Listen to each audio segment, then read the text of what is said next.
Yeah, people, I got to get right into this video. Um, it's on my mind. Uh, this has happened to me a million times if it's happened once. I go and, or I'll, be on YouTube. I don't do Twitter and all that shit, folks. You guys can look it up. If my name's on Twitter, somebody's put it on there. There ain't nothing on there. Facebook, there ain't nothing on Facebook that I deal with. If there's any of me, if you find me on anything other than YouTube or PayPal, I did open up a PayPal account that's only had $10 ever put in it, but that's not me. I don't do all them other channels or all them other platforms, but on YouTube, and I'll be jumping around watching different people's fucking videos and shit, and I probably, if I watch you, I've commented a million times on your videos if I've watched you at all. There's some people I watch it. I just watch for information, and but that's it. Maybe something about working on a vehicle or fixing some plumbing or something like that. It's nobody I'm sub to or anything. I just find a lot of information off of YouTube. But there are channels and stuff that I watch all the time, and sometimes I'll be fucking uh,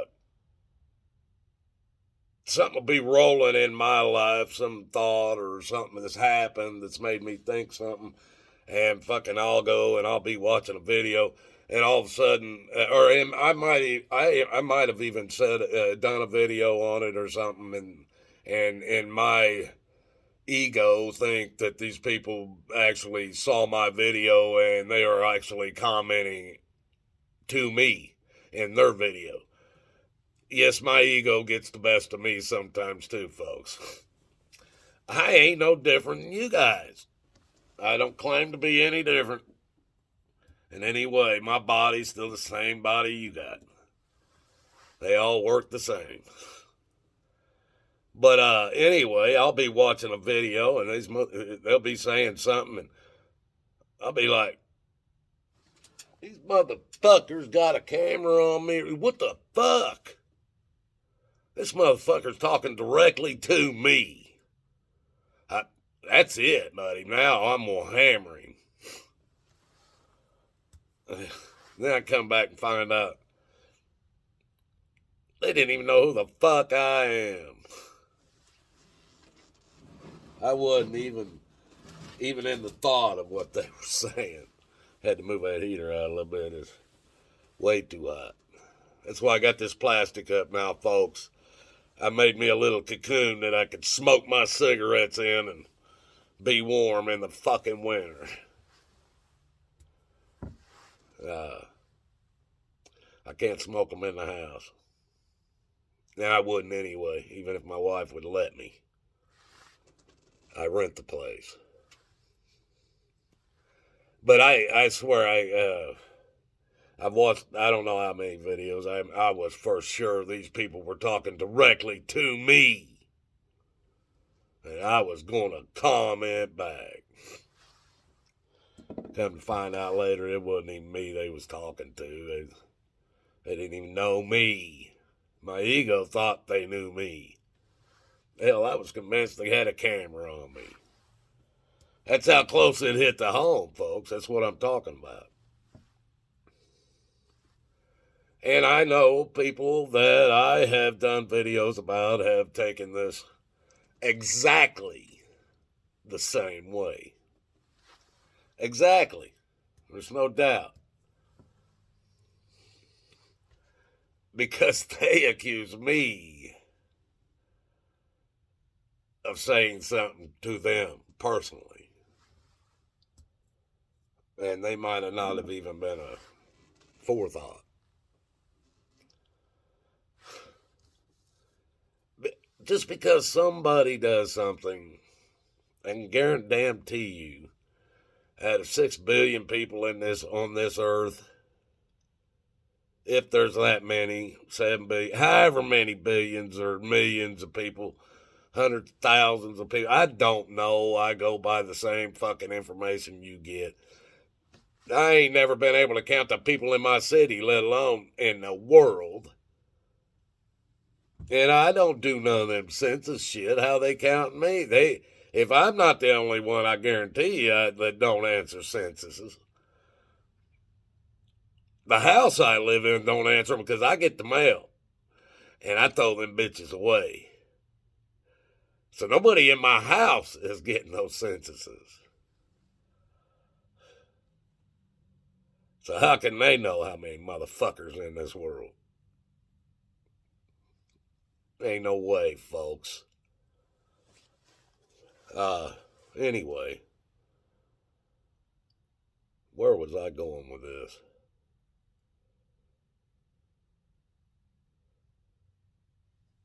Anyway, I'll jump back on what I was talking about. I just want to let you guys know, and this is not for people of my generation. This is for the people that are of my children's generation. Whatever generation, I don't know what generation. I think I'm a part of the baby boomers. I don't even fucking know, folks. So I don't know what the fuck generation you guys are from, but let's say my children's. My youngest is like 33 or 34. My middle one's that just hit 36, and my oldest one's going to be turning 38. I consider that a different generation than my generation, and I consider my parents a different generation than my generation. Now, let me tell you about my parents' generation. They were the last generation that the man could make enough money that the wife could afford to stay home and be a family like it was supposed to be. My parents' generation was the last generation of where the man could afford to do that on his own. Any one of you younger that don't know this, listen the fuck up.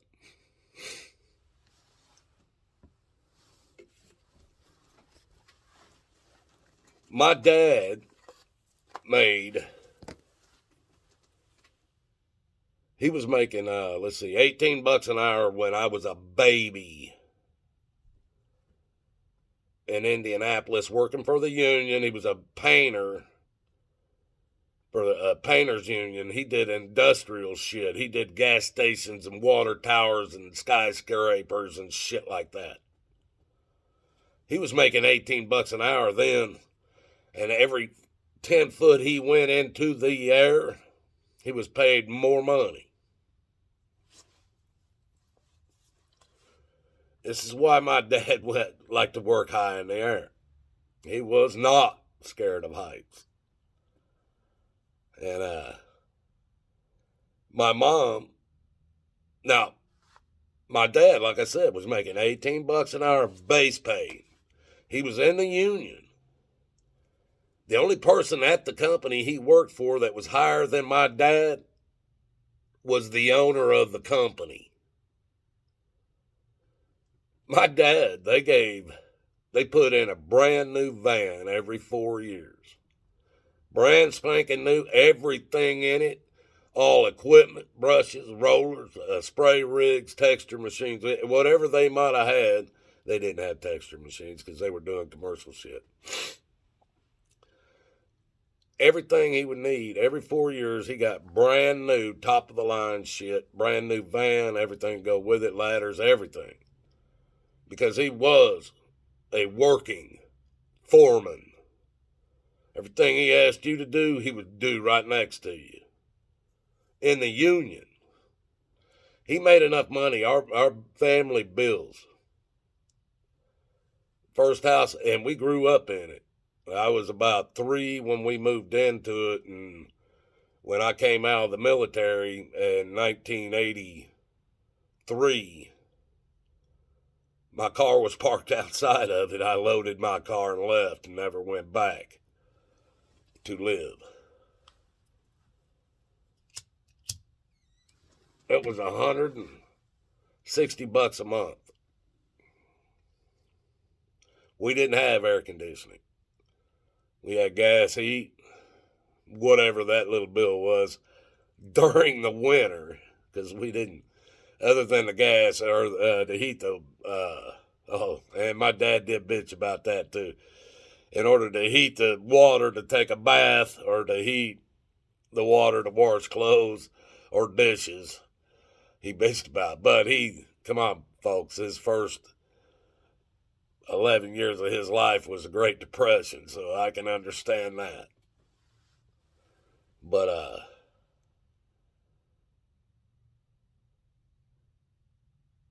the bills were, like I said, the house payment was like $160 a month. $16,000 for this house, I think he told me he paid for it. And he got it on a VA loan, because he was in military or ex-combat vet and that shit. And so he bought it on a VA loan. He got it cheap. And he remodeled the whole fucking inside, never put no air conditioning in it. He never had no air conditioning. We weren't getting it. But we grew up in that. It cost him, even with they had a brand new car. I think it cost them like in the 60s and 70s. It was like $50 a month, $30 a month. I don't even fucking know. It was ridiculous for a brand new car, folks.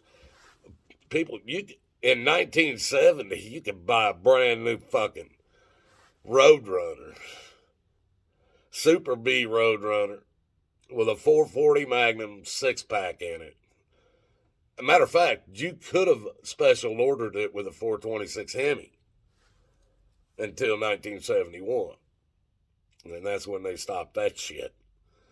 But you could have got the one that rolled off the showroom floor for about $6,000 to $7,000. That's worth today. The same car would be worth, with no miles on it, $1 million. But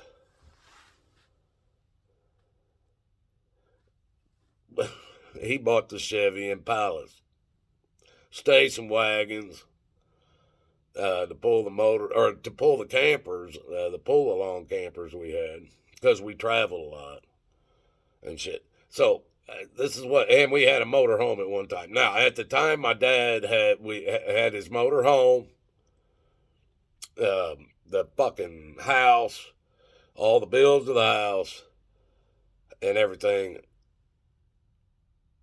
He could pay all of it, not counting fuel for the vehicles or vacation, or not counting vacations or fuel for the vehicles or anything. But he could pay all of his bills on $500 a month. He was making $18 an hour, and the higher in the sky he went, the more money he made for the union, and time and a half on overtime. And if it was holidays and shit, he was making double time and a half and all this shit. And my dad worked his fucking ass off, believe me.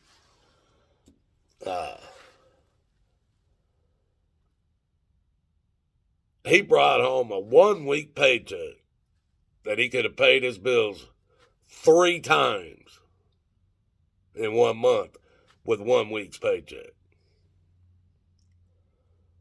The other 3 paychecks, they saved for vacations, Christmases, and all these. My mom was a holiday freak and a vacation freak. And I tell you, we traveled every year for 1 month of every summer.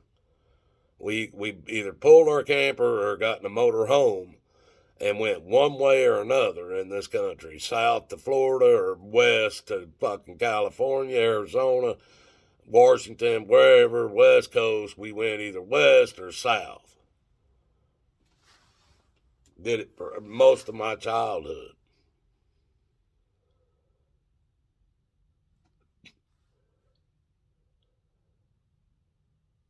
That was the last generation, folks. And on top of it, my mom worked. She was making, at the time in Indiana, before they moved to Florida, she was making $14 an hour working for Bryant Air Conditioning in the 70s, the late 60s and early 70s. She was making $14 an hour. My dad was making 18. This was in the 60s and 70s, folks, when $7,000 would buy you a top of the line car, muscle car they call them today. Even a top of the line Cadillac was like 13, 15,000 at the most. You buy a house for 10 to 20,000. Just like today, if you want a decent car and you want to make a point, and you want to drive a McLaren or something, you're going to pump out. You don't even have to want to drive a McLaren. Just buy a fucking four-wheel drive Tahoe. Buy a four-wheel drive fucking F-150. 100,000, 75, 100,000. That's a house, folks.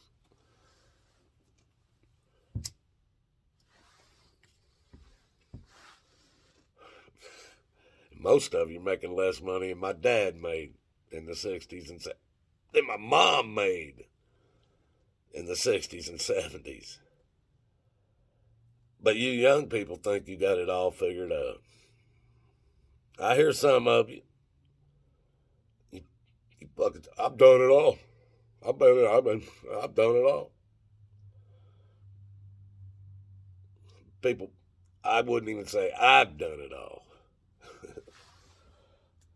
I wouldn't even say I've done it all.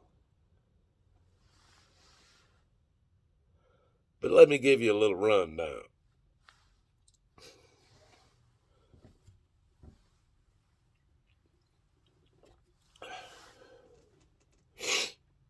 In about 1984, people, if I wanted to be rich, I've had many people tell me all you had to do was go all in. Go all in. And I never knew really what they meant until now. In about 1984, I was being trying to be recruited, is all I'm going to tell you. I'm not going to say whether it ever worked or not worked. But I was trying to be recruited by some people. Let me tell you about the people who I was in contact with. These people were airplane pilots, commercial airplane pilots that I knew. They weren't from this country. These guys in 1984 were making $110 an hour to fly a bunch of damn people from this country across the pond, they call it. 12, 13-hour flight. $110 an hour in 1984, folks. And you young folks don't even have a clue at what that means compared to today. These guys were the little people that were trying to recruit me. They wanted me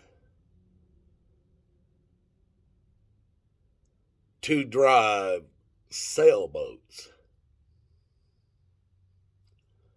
Brand spanking new sailboats. They were going to put me in a brand spanking new dually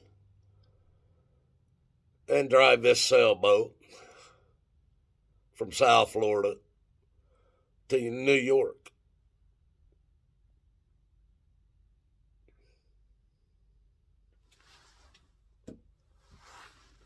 All I had to do, take a truck, pick that dually truck up, drive over to the dealership where this new, brand spanking new sailboat was sitting, still wrapped in plastic and everything. Hook to that son of a bitch and drive it to New York City. Park that son of a bitch. Get out of it. Get a taxi to the airport. And fly back the fuck to South Florida.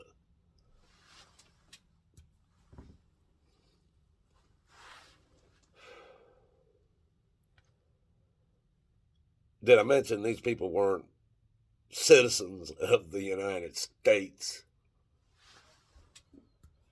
I had a birthday party thrown for me.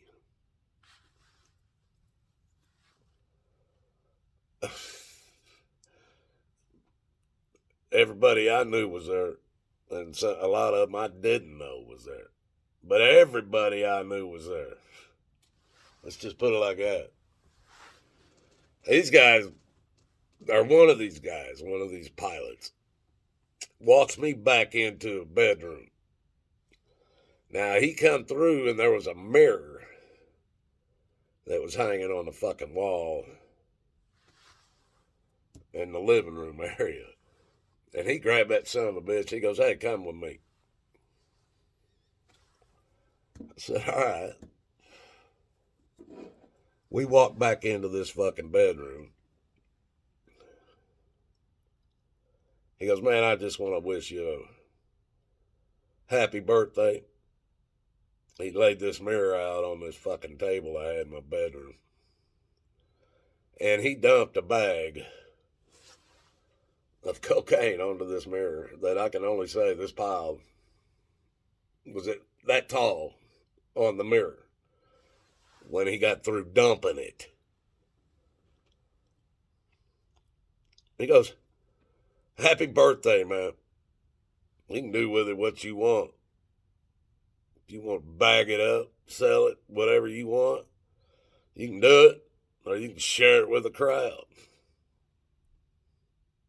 I said, "Fucking A." And I did share it with the crowd. Let's just put it like that. I didn't keep it for myself or anything. But I wore it out before I put it out to the crowd. Now that was in the early 80s. And I ain't going to tell you how that ended up, because it's nobody's damn business. Now, let's go to the late 80s. I just so happened to be in Arizona.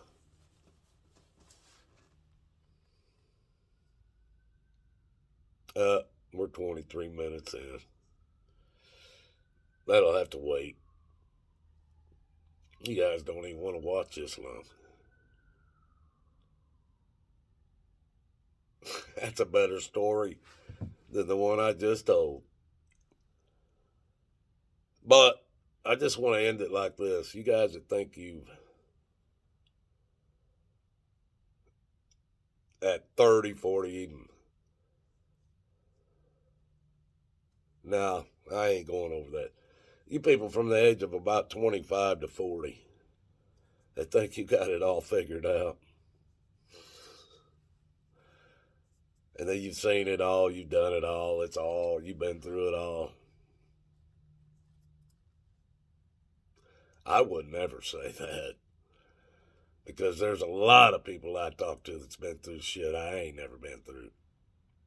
And there's a lot of things I've done that they ain't never been through.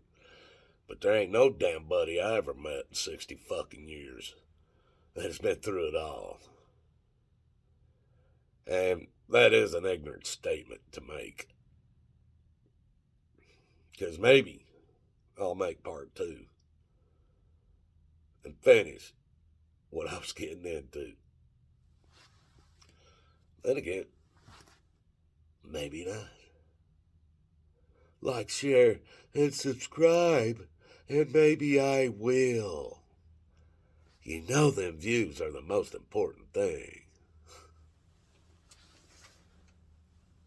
God loves you guys, and I love you too. And for those of you that don't follow the way and don't have Jesus in your life, I am talking to you at this point. I hope and pray that you find him before it's too late and you never get the chance. Because it says in the Bible that that day will come for us all if we haven't decided by a certain point. God will just take it as nothing will change you. And he won't let you decide anymore. He'll make the choice for you. I don't want to hear about that happen to anybody. I want it to be your free will. Because that's the only way it'll help you. But if you, by your free will, ask Jesus to save you, he will. Make no mistake about that. You guys have a good night out there. Let's see if you want to hear about the Mexican side. See, you guys, a lot of you don't even understand something. In America, I'm broke. But you don't even fucking know. Maybe I own a 5,000 square foot house on the beach in Choya Bay, Mexico. You never know. You never know. Till the next time, folks, you have a good one.